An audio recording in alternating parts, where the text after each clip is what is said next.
আপনার ফিলিস্তিনের নির্যাতিত মুসলমানদের পক্ষে কথা বলাই আমার অধিকার। ভারতের গুজরাটের মুসলমানদের পক্ষে কথা বলাই আমার অধিকার। কাশ্মীরের মুসলিমদের পক্ষে কথা বলাই আমার অধিকার। তাই বলে কেউ জঙ্গি হয়ে যায় না। শেখ হাসিনা তাকে ক্ষমতায় বসানোওয়ালা ভারতকে খুশি করে ক্ষমতাকে স্থায়িত্ব করার জন্য বাংলাদেশে বিগত 16 বছর জঙ্গি নাটক মঞ্চস্থ করেছে মাত্র।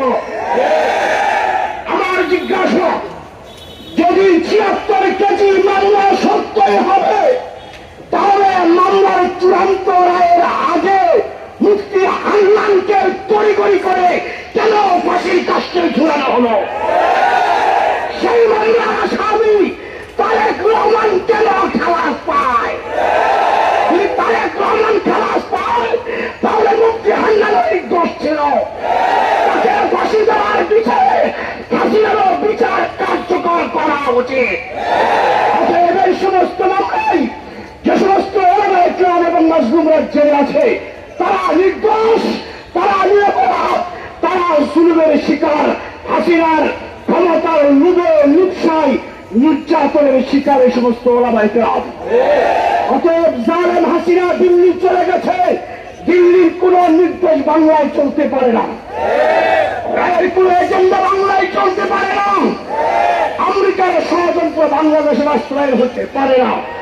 আমি বাংলাদেশ খেলাফত আন্দোলনের মহাসচিব হিসেবে বলছি, এই সমস্ত আলেমদের মুক্তি পাওয়া তাদের মানবিক অধিকার, তাদের নির্যাতিত পরিবারের অধিকার। অতএব ফারাবী, শেখ ফরিদ, আমিনুল ইসলাম সহ যে সমস্ত ওলামায়ে কেরাম ওই সমস্ত মামলায় জেলখানায় আছে, ওদেরকে অবলম্বে মুক্তি দিতে হবে। তারেক রহমান মুক্ত, আপনারা জামিন পাচ্ছেন। বাবার সাহেবরা অস্ত্র মামলা থেকে মুক্ত হয়ে স্বাধীনভাবে ঘুরে বেড়াচ্ছেন, তাহলে এই মুক্তি ওলামায়ে কেরামের অধিকার।